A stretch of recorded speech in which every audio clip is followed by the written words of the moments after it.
시청자 여러분 안녕하십니까? BTV 주간 종합 뉴스 시작합니다. 지난주 수도권 3개 시도지사가 회동을 가졌죠. 메가시티가 이슈로 부각한 뒤 만남이라 관심이 컸는데 인천 입장에서도 매립지 종료와 대중교통 정책 등 풀어야 할 현안이 많아 관심이 집중됐습니다. 먼저 이날 회동 결과를 이정윤 기자가 다시 정리해드립니다.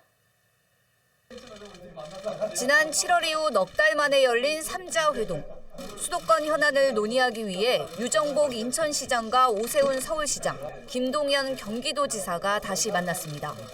최대 화두는 메가시티. 하지만 새 지자체장들의 입장차는 여전히 컸습니다.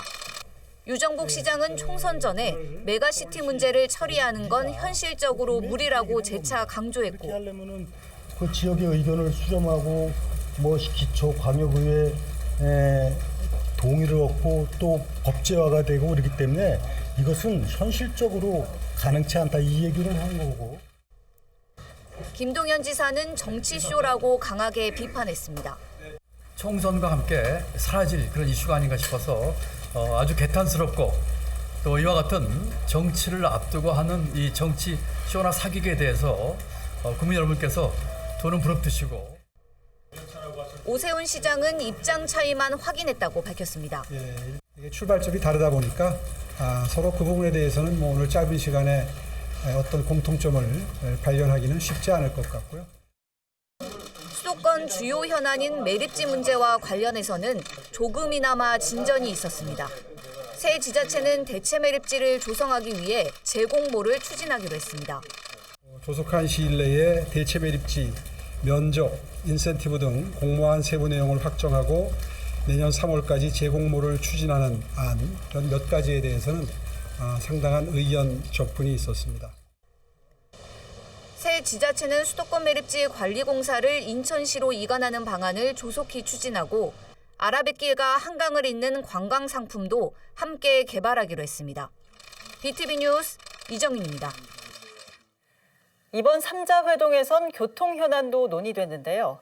인천시와 서울시가 공항철도 9호선 직결 사업에 합의점을 찾는 큰 성과가 있었습니다. 이번 합의로 인천공항에서 강남까지 환승 없이 한 번에 갈 수 있게 됐는데요. 인천시는 서울시가 추진하는 대중교통 무제한 이용권, 이른바 기후 동행카드 사업에도 참여하기로 했습니다. 계속해서 이정윤 기자의 보도입니다. 공항철도를 타고 강남을 가려면 김포공항에서 내려 9호선으로 갈아타야 하는 시민들. 이런 불편을 해소하기 위해 추진한 사업이 바로 공항철도와 9호선을 직결하는 겁니다. 환승할 필요 없이 강남까지 가는 건데 이미 궤도 등의 시설 설치는 끝났습니다.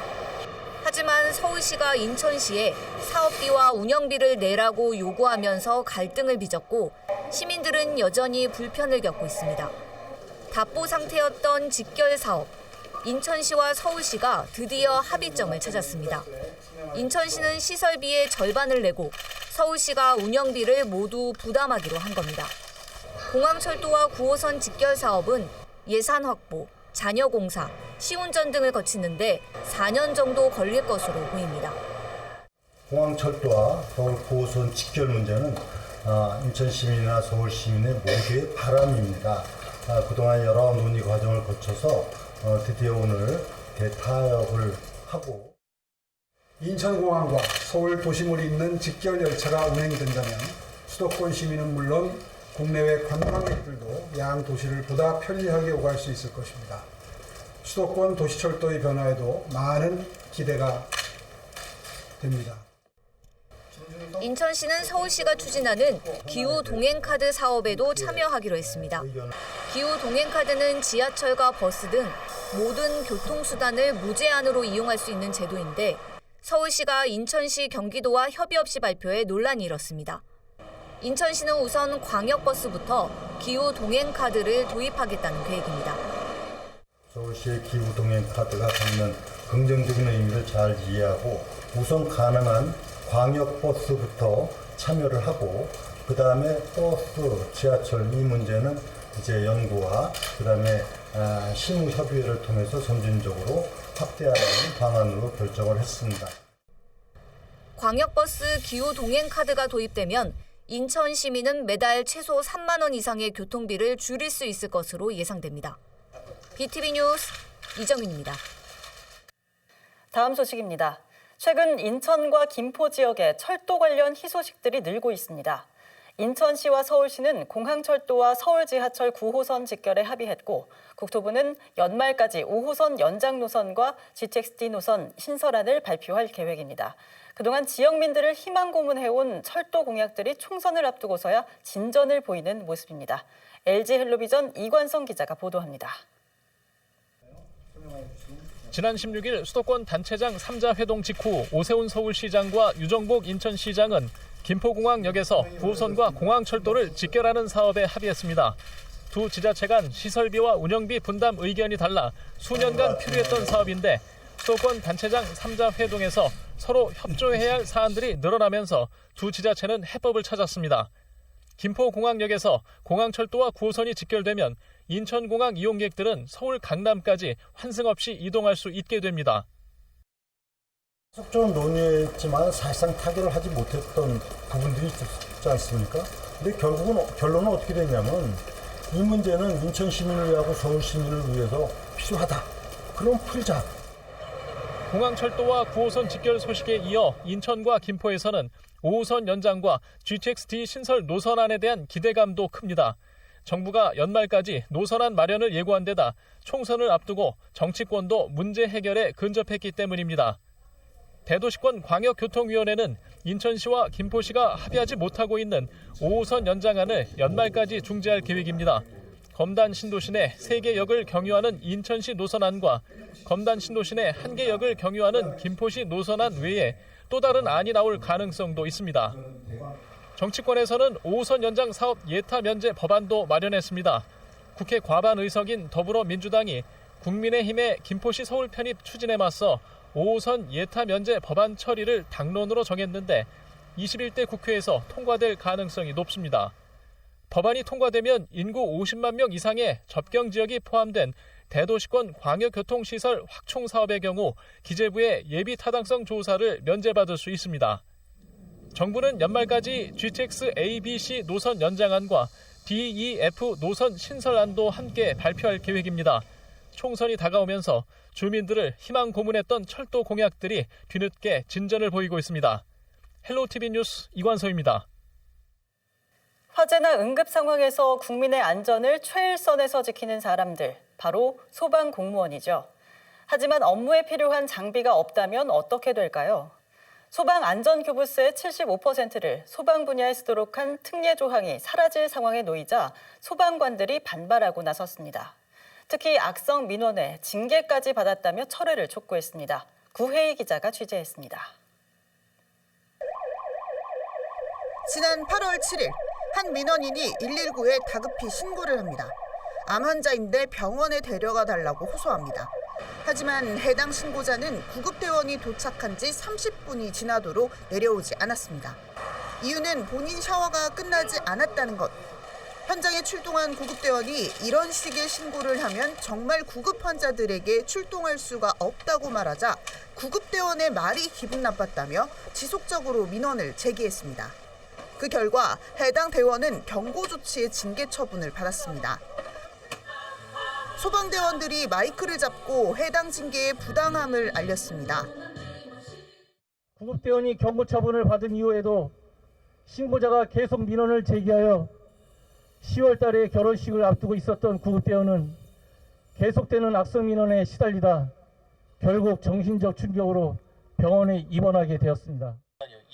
인천시 정책에 대한 비판도 이어졌습니다.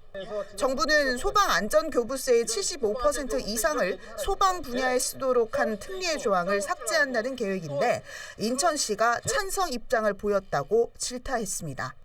소방안전교부세가 다른 곳에 전용되지 않도록 소방 분야에 모두 배정하라고 주문했습니다. 국민의 안전은 각자 도생이 아니라 국가와 시도가 책임져야 할 영역입니다. 악성 민원에 시달리는 소방관에겐 징계를, 시민 안전을 위한 예산 확보에 인색한 인천소방본부, 인천광역시 시민의 안전을 외면하지 마라 강력하게 요구합니다. 소방대원들은 소방교부세 활용 방안에 대한 재검토를 요구하고 구급대원에게 내린 경고 처분을 즉시 철회할 것을 요구했습니다. BTV 뉴스 구혜입니다. 최근 환경부는 이달부터 시행하려던 일회용품 규제 강화 정책을 사실상 철회한다고 밝혔는데요.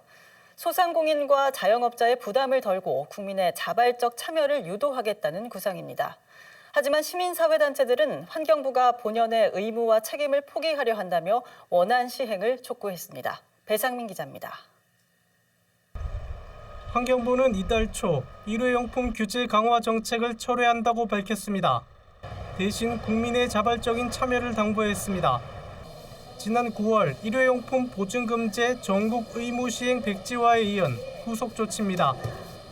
이유는 준비가 부족한 데다 원가 상승, 고물가, 고금리로 고통받는 소상공인 자영업자의 부담을 덜기 위해서라는 겁니다. 그래서 앞으로 과태료 부과보다는 이를 생활 문화로 정착시키는 데 주력하겠습니다. 플라스틱 빨대는 계도 기간을 연장하겠습니다. 다음으로 종이컵은 사용 금지라는 강제적 규제보다는 권고와 지원을 통해 줄여나가겠습니다. 그러자 시민사회단체들이 강하게 반발하고 나섰습니다. 우리가 살고 있는 이 지구도 한번 쓰고 버리실 겁니까? 일회용처럼 쓰고 버리는 것이 당장은 편할 수 있습니다. 당장의 편리 때문에 우리는 이미 지구에 너무나 많은 것을 희생시켰고 망가뜨렸으며 이제는 자연적으로 회복하기가 어려울 지경에 이르렀습니다. 오히려 정부의 갈팡질팡한 정책 때문에 현장의 혼란이 커지고 있다고 지적합니다. 종이빨대 제조업체들은 도산 위기에 내몰렸고 제주에선 일회용 컵 보증금제 참여업체들의 이탈이 속출한다는 겁니다. UN 플라스틱 협약을 대비하고 있다는 정부가 내린 이번 조치는 국제사회 움직임에도 반하는 처사라고 비판했습니다. 환경부는 국제적 약속을 이행하고 국내적 혼란을 종식하기 위해 이번 규제 철회 결정을 철회하고 약속된 일회용품 규제를 제대로 시행해야 할 것이다. 이들은 전국의 단체와 연대해 일회용품 규제 철회를 규탄하는 범국민 서명운동을 벌이겠다고 밝혔습니다. BTV 뉴스 배상민입니다.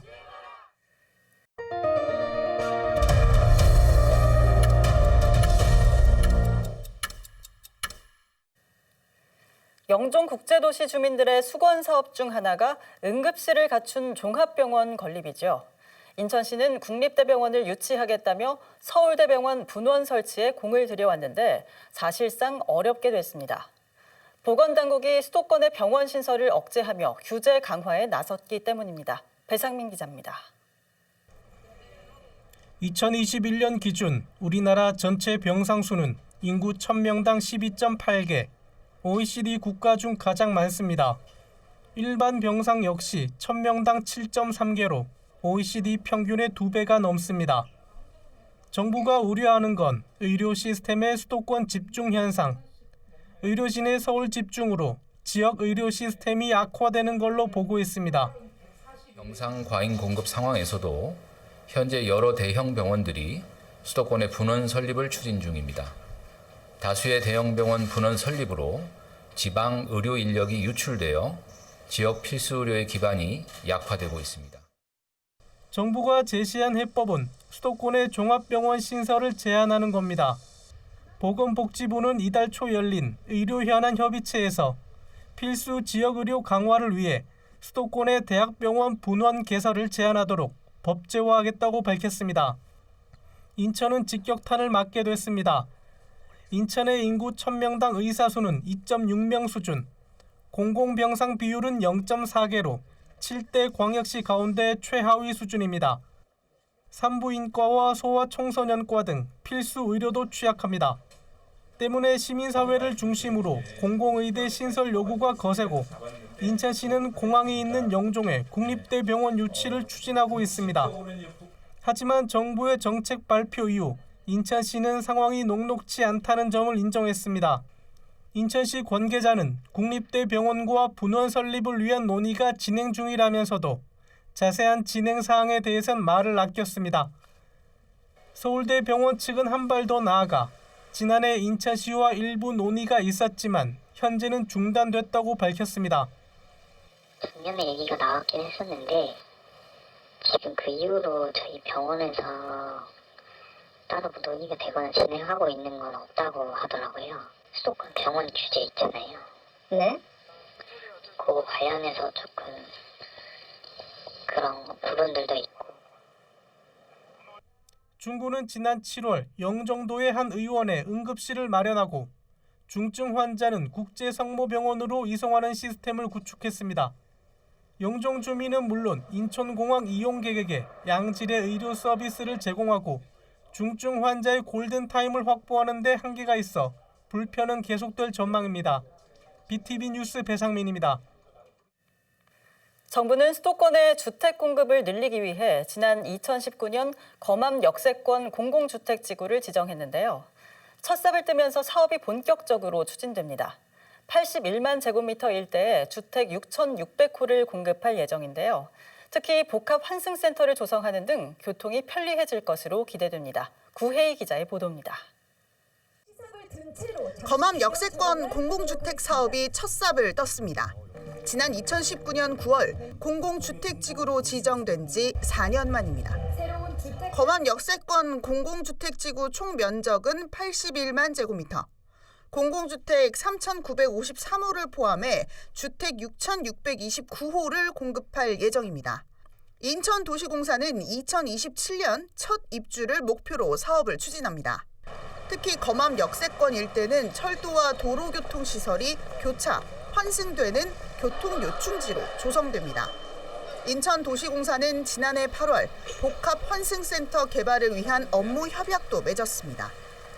복합환승센터는 철도와 지하철, 고속도로가 연결된 광역 접근성이 지리적 이점을 활용함으로써 서북부 교통망의 거점 지역으로 거듭날 것입니다. 교통체증이 심각한 청라 나들목도 개선합니다. 진입로를 1차선에서 2차선으로 확대하고 출구를 1개에서 2개 방향으로 늘릴 예정입니다. 바로 서북부 지역의 가장 중심적인 주거 지역이면서 이것이 자족적인 기능을 가지면서 문화와 관광이 어우러지면서 그다음에 생활 편의성이 도모되는 이런 도시가 형성이 되는 겁니다. 검암 역세권 공공주택지구 사업이 본격적으로 추진되자 주민들의 기대도 큽니다. 인천 서구 검암동뿐만 아니라 인천시 전체의 수건 사업이에요. 그래서 시민의 한 사람으로서도 굉장히 축하하면서 뜻깊은 자리라고 생각합니다. 그동안 많은 주민들의 애로사항도 있었고 보상 문제에 부족함도 있었지만은 같이 인천시의 발전과 서구의 발전에 동참한다는 의미에서 모두가 서로 희생하는 정신으로서 오늘에 이르게 됐습니다. 인천도시공사는 지식산업센터를 유치해 일자리를 창출하고 문화시설까지 어우러진 스마트시티를 만들겠다는 계획입니다. BTV 뉴스 구혜입니다. 인천시의 문화재 보존 지역에 대한 규제가 대폭 완화됩니다. 현재는 500m인 보존 지역이 300m로 줄어드는 건데요. 문화재 보존 지역 제도가 도입된 지 20년 만인데 해제되는 면적은 서울 여의도 면적의 12.9배에 달한다고 합니다. NIB 이하영 기자의 보도입니다. 국가 지정 문화재는 아니지만 보존 가치가 있다고 인정되는 문화재는 지자체 차원에서 문화재로 지정해 관리하고 있습니다. 인천에도 모두 89개의 시문화재가 존재하는데 인천시 문화재는 도시 지역의 경우 200m, 녹지나 외곽 지역은 500m 범위 내에서 역사문화환경 보존 지역으로 보호를 받습니다. 하지만 이 지역은 건축 개발 행위가 제한되기 때문에 주민 재산권이 침해된다는 목소리가 꾸준히 제기되어 왔습니다. 이런 가운데 이르면 내년 초부터 인천시 문화재의 보존 지역 반경이 크게 줄어들 전망입니다. 최근 인천시 문화재 보존 지역을 기존 500m에서 300m로 축소하는 조례 개정안이 국가문화재위원회에서 통과됐습니다. 일단은 타시도하고 좀 비교를 했어요. 근데 이제 지금 현재 도 단위는 다 300으로 되어 있거든요. 광역시 중에서도 대전이 300으로 된 사례가 있어서 그러면 지금 현재 다른 광역시는 다 500인데 저희도 광역시랑 다른 도 단위를 좀 형평성을 맞춰달라 해서 300으로 요청을 한 거죠. 모두 66곳의 시문화재가 대상인데 미추홀구에선 문학산성이, 연수구에선 영일정시 동춘묘역과 원인재가 해당됩니다. 이렇게 되면 인천시 문화재 전체 규제 면적의 59%에 해당하는 37.3제곱킬로미터가 규제 지역에서 해제됩니다. 특히 가장 해제 범위가 큰 강화군의 경우 40.5제곱킬로미터에서 17제곱킬로미터로 규제 범위가 절반 이상 줄어들게 됐습니다. 이번 개정은 역사문화환경 보존지역 제도가 도입된 2003년 이후 20년 만으로 인근 주민들의 재산권 침해 문제가 일부 해소될 걸로 기대됩니다. NIB 뉴스 이하영입니다. 남동구가 내년도 최우선 구정과제로 일자리 창출을 통한 지역경제 활성화를 제시했습니다. 노후화된 남동 국가산업단지의 체질 개선을 통해 지역경제 활성화의 마중물로 삼겠다는 구상입니다. 보도에 김지영 기자입니다. 1980년대 중반 조성된 남동 국가산단입니다. 입주업체 수만 7천여 곳, 근로자 수는 10만 명이 넘습니다. 한때는 한국 경제의 성장 동력이었던 남동산단. 하지만 열악한 근무 환경과 부족한 편의시설 문제로 청년 근로자들이 떠나면서 점차 활력을 잃어가고 있습니다. 남동구가 내년도 최우선 구정과제로 남동산단의 체질 개선을 통한 일자리 창출을 제시했습니다. 산단 근린공원 내 주차장과 휴게시설을 조성하고 송도 바이오 산업과 연계한 4차 산업 유입을 추진한다는 구상입니다. 산단의 체질 개선과 일하고 싶은 근로 환경을 조성해서 고용 미스매치 문제를 해결하고 지역 경제 활성화에 마중물 역할을 하겠습니다. 저출산 극복을 위한 예산도 확대합니다. 먼저 올해 처음 도입된 저소득층 산후조리비 지원 사업에 내년도 예산 2억 원을 편성했습니다. 어린이집 보육교직원의 처우 개선과 청소년들의 예체능 교육을 위한 지원 예산도 투입합니다. 올해 첫 발을 뗀 소래 관광벨트 조성 사업과 만수천 보건 사업도 내년에 더욱 속도를 낼 계획입니다. 만수천 생태하천 복원을 통해 지역 주민을 위한 자연 친화형 휴게 공간을 조성하겠습니다. 관련 용역을 통한 사업 타당성을 조사 중이며 구의회를 비롯한 각계각층의 의견을 청취하고 중장기적으로 최적의 안을 도출하도록 하겠습니다. 남동구가 제출한 내년도 예산안은 1조 1,709억 원으로 올해보다 7.5% 증가한 규모입니다. 이 중 일반 회계는 1조 1,534억 원으로 전년 대비 812억 원 늘었습니다. 남동구가 제출한 예산안은 구의회 심의를 거쳐 다음 달 18일 최종 확정될 전망입니다. BTV 뉴스 김지영입니다. 이번 주 준비한 소식은 여기까지입니다. 이상으로 BTV 주간 종합 뉴스를 마칩니다. 편안한 주말 보내시길 바랍니다.